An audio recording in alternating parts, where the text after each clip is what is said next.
সকাল বন্ধুরা, সবাই কেমন আছো? আশা করছি সবাই ভালো আছো আর সুস্থ আছো, আর আমরা খুব ভালো আছি। তো সকাল সকালে ডাইলের বড়ার সাথে তোমাদের সামনে সামনে আসিনি, ডাইলের বড়া নিয়ে আসলাম। কারণ আজকে রবিবার, তো ভেবেছিলাম একটু দেরি করে উঠবো, কিন্তু তা আর হয়নি।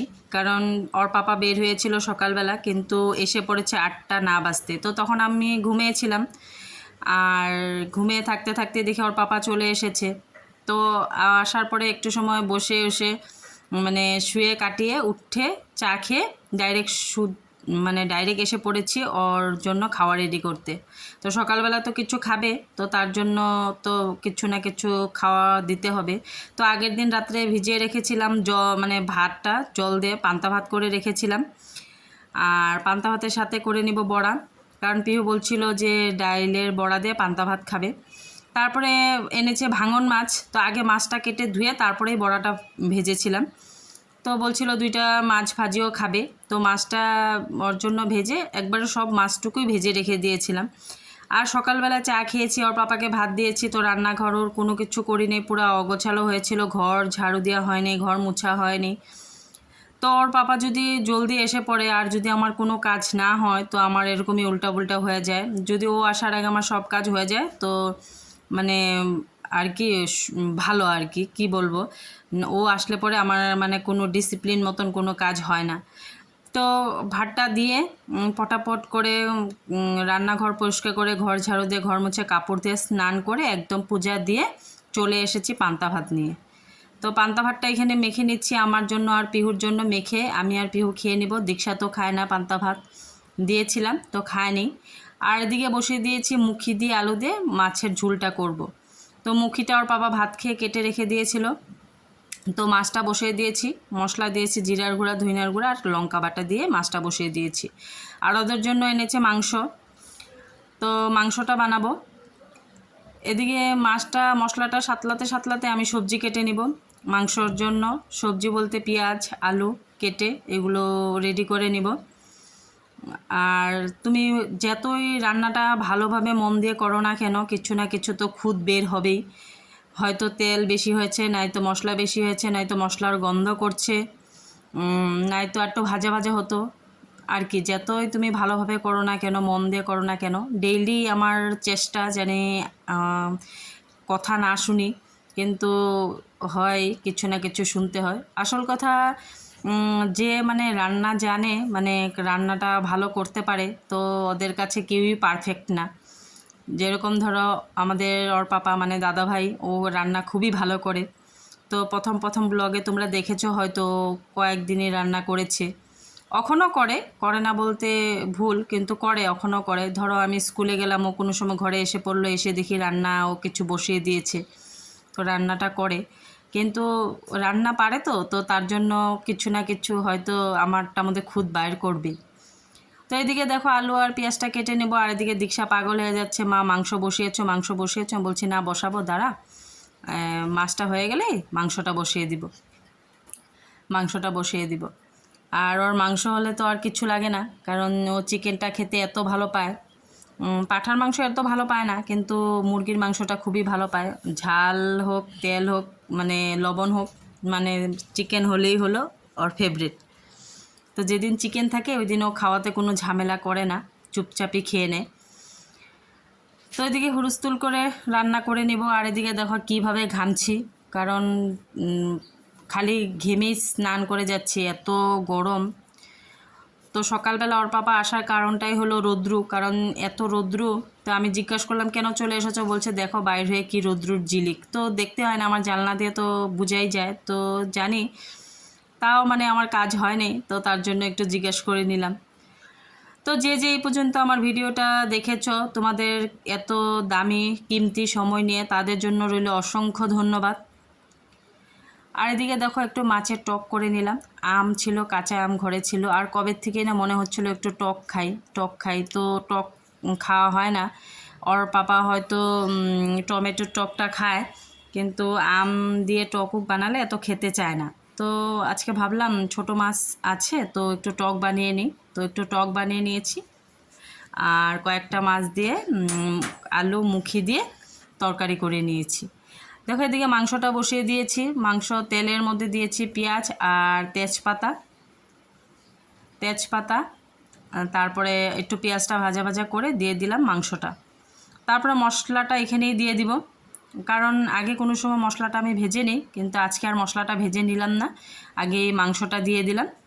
আর এক হাতে ক্যামেরা মানে মোবাইলটা ধরলে আর এক হাতে রান্না করলে একটু অসুবিধা হয়। দেখো কড়াইটা মানে ধরছি না, তো কড়াইটা হিলছে, তো কড়াইটা বারবার পিছন দিকে চলে যাচ্ছে। তো আগে মাংসটা ভেজে দিয়ে দিব মশলার মধ্যে দিয়েছি এখানে আদা, রসুন, কাঁচা লঙ্কা আর এখানে জিরা আর ধইনাটা একসাথে আমি দিয়ে গুঁড়াটাই একটু দিয়ে একসাথে পেস্ট করে নিয়েছি। নিয়ে তারপরে গুঁড়া মশলাগুলো দিয়ে দিব। গুঁড়া বলতে হলুদ, লবণ আর লঙ্কার গুঁড়া।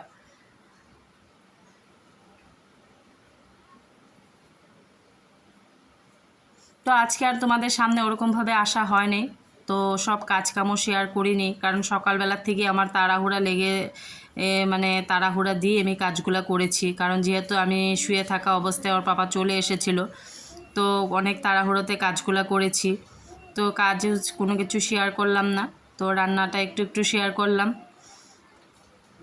তো এখানে সব মশলা দিয়ে দিলাম, দিয়ে আলু আর কি পেঁপেও কেটে রেখেছি, তো আলু আর পেঁপেটাও দিয়ে একসাথে দিয়ে ঢাকা দিয়ে দিব। একসাথে মশলাটাও ভাজা হয়ে যাবে আর মাংসটাও সিদ্ধ হয়ে যাবে, তার জন্য ভাবলাম যে আজকে এরকমভাবেই বানাই। নয়তো মশলাটা ভাজা ভাজা করলে অনেক সময় লাগে, মশলাটা ভাজতেও সময় লাগে, তারপরে আবার মাংসটা দেওয়ার পরেও আবার সিদ্ধ হতেও সময় লাগে। তো তারপরে দিয়ে দিলাম পেঁপে আর আলুটা, তারপরে দিয়ে দিব টমেটো। তো মাংসর কালারটা কীরকম এসেছে তোমরা বলো। আর এদিকে দীক্ষা বলে যাচ্ছে হয়েছে নাকি মা, হয়েছে নাকি, আমি বলছি না দাঁড়াও 10 মিনিট, আরও 10 মিনিটের মধ্যে হয়ে যাবে। তো ভেবেছিলাম একটু ধইনা পাতা দিব, ধইনা পাতাটা কেটেই রেখে দিয়েছিলাম, তো মনেই ছিল না, তো পরে লাস্টে কেটে দিয়ে দিব, তোমরা দেখতে পাবে। আর একটু 2-1 দানা চিনিও দিয়ে দিলাম, কারণ লঙ্কার গুঁড়া দিয়েছি, কাঁচা লঙ্কা বাটা দিয়েছি, তো একটু ঝাল হবে, তো ওরা ভালোভাবে খেতে পারবে না, তো তার জন্য ভাবলাম একটু চিনি দিয়ে দিই, টেস্টটাও একটু আসবে আর একটু মিষ্টি মিষ্টিও হবে। তো ঢাকনাটা দিয়ে দিলাম, হতে থাক স্টিম কমিয়ে। তে মাঝখানে আমি একবার লাড়িয়েছিলাম, খুলে ঢাকনা সরে লাড়িয়েছিলাম, তো ওইটা তোমাদের সাথে শেয়ার করিনি, এটা লাস্ট ফিনিশিং। তো আমি আর মাংসটা আমাদের ঝুল দিব না, কষানোই রাখবো, এরকমই থাকবে। তো পিহু বলছিল কষানো কষানো খাবে, তো পরের ভয়েস ওভারটুক দীক্ষা দিবে, ও বলছে দীক্ষা একটু ভয়েস ওভার দিবে, তো শুনে নাও ও কি ভয়েস ওভার দেয়। সো গাইস, এখন তো মানে মা এখন ইসে করছে, এগুলো লাগাচ্ছে, আর এখন হয়ে গেছে অলরেডি মাংসটা। আর আমি তো খাওয়ার জন্য পাগলই হয়ে গেছিলাম, কারণ কি আমার মাংস হলে আর কিছু লাগে না। তো খাওয়াটুক তো দেখাবো। আর হ্যাঁ, এই যে এখন দিদি বসে রয়েছিল এখানে, আর এই যে টিভি দেখছিল, আর এই যে ধনিয়া বাটাটা মা দিতে ভুলে গেছিলো, তাই যে এখন দিয়ে দিচ্ছে। আর আমি মাকে ক্যামেরা করে দিচ্ছি। এই যে মাংসটাও হয়ে গেছে, এই যে কাটছে মা এই সেটটা, ধনিয়া পাতাটা। আর তোমরা কোনখান থেকে বলছো প্লিজ কমেন্ট করো। আর কালকে আমি একটা ভিডিও, হ্যাঁ দেখছো তো কমেন্ট করবে। সো আমি কালকে একটা ভিডিও দিয়েছিলাম সাজার, ওটা কে কে দেখেছো। সো এই দেখো এখন ভাতটা মা বেড়ে নিচ্ছে, এটা হচ্ছে দিদির ভাত, আর এই যে এটা যে মা ভাতটা বাড়ছে ওটা হচ্ছে আমার ভাত। সো এখন আমি এত ভাত খাই না, তার জন্য মা কমিয়ে দিয়েছে। আর আমি তো খাওয়ার জন্য মানে পাগলই হয়ে গেছিলাম, এখনও মানে খাওয়াটা দেয়নি, দেবে। সো পরেরগুলো আবার মাজবে। তো চলো ওদেরকে ভাতটা দিয়ে দিব।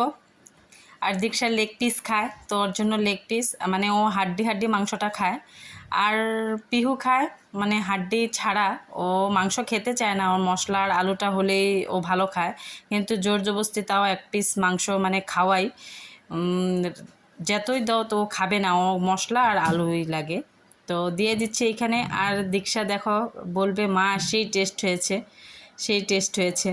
ও আগেই একটু টেস্ট করে দেখেছে, তো এখন আবার বলছে মা খুব ইয়াম্মি হয়েছে।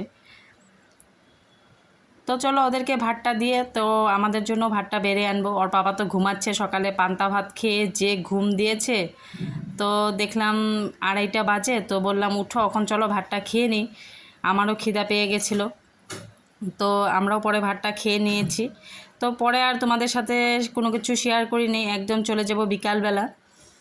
বিকালবেলা তো ঘরে এত গরম, আর পিহু দীক্ষা চলে গিয়েছিল টিউশনে। তো আমি আর ওর পাপা কী করব, বললাম চলো একটু ছাদে যাই, হাওয়া দিচ্ছে আর মেঘলা ওয়েদারও করেছিল। তো আমার সাথে সাথে তোমাদেরকেও একটু আমাদের প্রাকৃতিক দৃশ্যটা শেয়ার করে দিলাম। দেখো, হ্যাঁ, প্রকৃতির দৃশ্যটা তোমাদের সাথে শেয়ার করলাম। আর আসাম থেকে যে দেখছো প্রাকৃতিক দৃশ্য, তো তারা তো কে কে জানে আসাম থেকে দেখছো একটু কমেন্ট করে জানিও। পাহাড় দেখতে কিরকম হয়, আর যে বাইরে থেকে থেকেও দেখছো জানি না কে কজন দেখছো, মানে তাও দেখালাম বললাম আমাদের কিরকম প্রাকৃতিক লাগছে দৃশ্যটা আমাদের দেখতে কিরকম, প্লিজ জানিও। আসামটা। আর ওই যে স্টেডিয়াম, দেখো ওইদিকে আমার ঘরের সূর্যটা থেকে অস্ত স্টেডিয়াম যাচ্ছে, দেখা যায়। আর মনে দেখো হচ্ছে সূর্যটা কি এখন বাপরে অস্ত বাপ, যাচ্ছে, কি তো মনে হয় আলো কালারিং এত করেছে, আলো, পুরা মনে হচ্ছে কি কিছু লাইটিং মারছে, মানে খুব ভালো কিছু লাগছিল ভাবও বাইর দেখতে। হচ্ছে নাকি।